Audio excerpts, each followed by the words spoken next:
Kagulat World. Buong France parang napahinto nang dumating si Alex sa Roland Garros atmosphere ngayong 2026. Hindi lang simpleng arrival ang nangyari, naging parang national event para sa mga Pilipino sa Europe.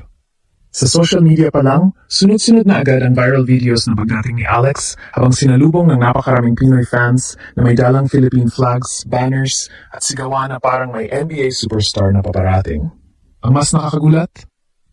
May reports at online buzz na libo-libong OFWs at Filipino supporters mula iba't ibang parte ng Europe ang bumiyahe papuntang Paris para personal siyang suportahan. Hindi na ito simpleng tennis story. Cultural moment na ito para sa Pilipinas.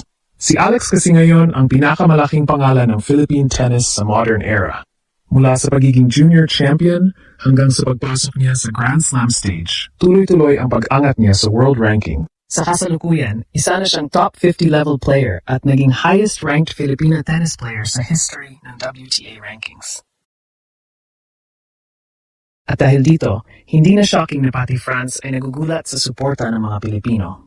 May mga videos pa na nagpapakita ng mga Pinoy fans na sumisigaw ng Laban Pilipinas habang dumadaan si Alex sa crowd.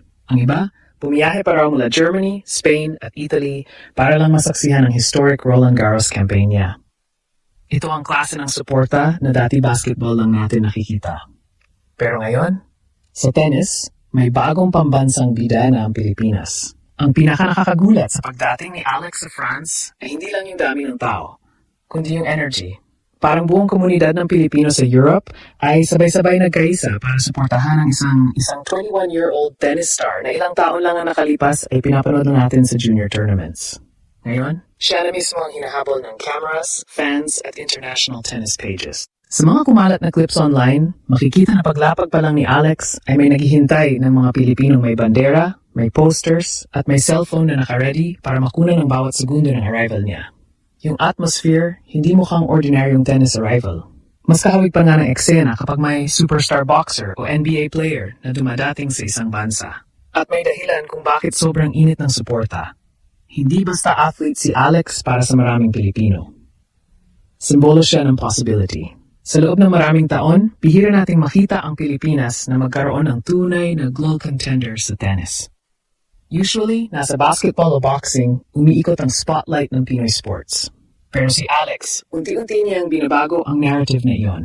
Imagine this, habang karamihan ng mga bata sa Pilipinas ay nangangarap maging basketball player, si Alex naman ay nakikipagsabayan sa pinakamalaking pangalan sa women's tennis. At mas lalong lumaki ang hype matapos ang historic performances niya noong nakaraang seasons kung saan natalo niya ang ilang elite-ranked players at umabot siya sa career high ranking na world number 29. Kaya ngayong Roland Garros season, hindi na simpleng suportahan natin si Alex ang mindset ng fans.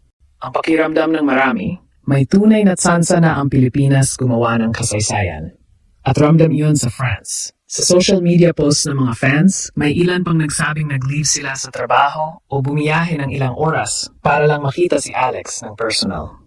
May mga Pinoy students, OFWs at second-generation Filipinos sa Europe na nagsasama-sama para suportahan siya. Parang naging mini Pilipinas ang ilang bahagi ng Paris. At ito yung klase ng impact na hindi nasusukat agad sa rankings o trophies. Kapag ang isang atleta nakakapagbigay ng national pride sa mga Pilipino sa ibang bansa, ibang level na iyon.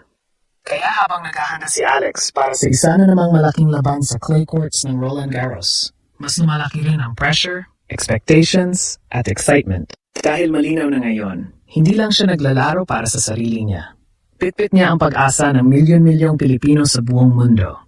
Pero habang viral ang arrival ni Alex sa France, mas lalo namang umiinit ang usapan tungkol sa tunay na posibilidad na gumawa siya ng historic run sa Roland Garros.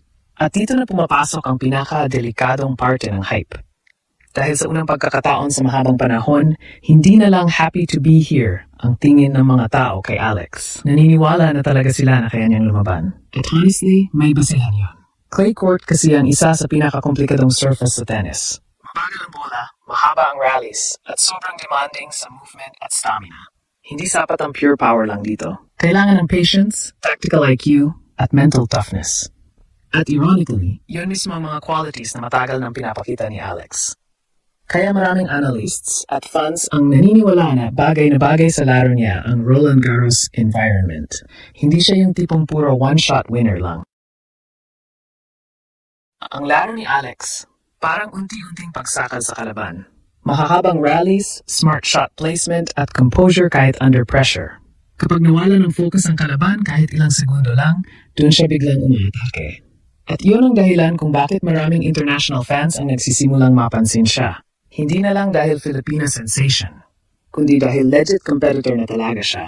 Habang lumalapit ang opening round, mas dumadami rin ang Pilipinong nasa Paris. Sa online groups at fan pages, may mga organized watch gatherings na agad. Yung iba, may coordinated Philippine flag displays pa sa loob ng venue. Ang iba naman, sinasabing ito raw ang pinakamalaking Filipino tennis support group na nakita nila sa isang Grand Slam. At isipin mo ito, sa gitna ng Europe, sa isa sa pinaka-prestigious tennis tournaments sa mundo, Pilipinas ang maririnig. Napakalaking bagay noon. Hindi lang para kay Alex, kundi para sa image ng Philippine sports global. Dahil kapag nakita ng international audience na ganito kalakas ang suporta ng mga Pilipino sa tennis, mas lumalawak din ang respeto sa bansa natin bilang sports nation. Hindi na tayo nakakulong lang sa basketball at boxing narratives. At alam ni Alex yon. Makikita mo sa demeanor niya nitong mga nakaraang tournaments na mas mature na siya ngayon. Mas composed, mas calm under pressure. Parang unti-unti nang nabubuo yung aura ng isang tunay na elite athlete. Pero syempre, kasama ng hype ang danger. Kapag masyadong mataas ang expectations, bawat pagkakamali mas lumalaki. Bawat missed shot, bawat lost set, mas pinag-uusapan. At iyon ang isa sa pinakamahirap dalhin bilang young athlete. Lalo na kapag buong bansa ang nakatingin. Pero kung may isang bagay na paulit-ulit ng pinapatunayan ni Alex, hindi siya madaling matakot sa spotlight. Sa katunayan, parang habang mas malaki ang stage, mas lalo siyang gumagaling. At ngayon, sa harap ng clay courts ng Roland Garros, mukhang handa na siyang gumawa ng isa na namang chapter na pwedeng maalala ng buong Pilipinas ng matagal na panahon. Sa totoo lang, bihira tayong makakita ng ganitong klaseng sports moment bilang Pilipino. Hindi lang dahil nasa Roland Garros si Alex, kundi dahil ramdam na ramdam mo na may nagbabago talaga. Dati pangarap lang natin makita ang isang Pilipino na respetado sa pinakamalalaking tennis stage sa mundo. Ngayon, hindi lang respetado si Alex, sinusundan na siya ng cameras, pinag-usapan ng international fans, at dinudumog ng libo-libong Pilipino sa Europe.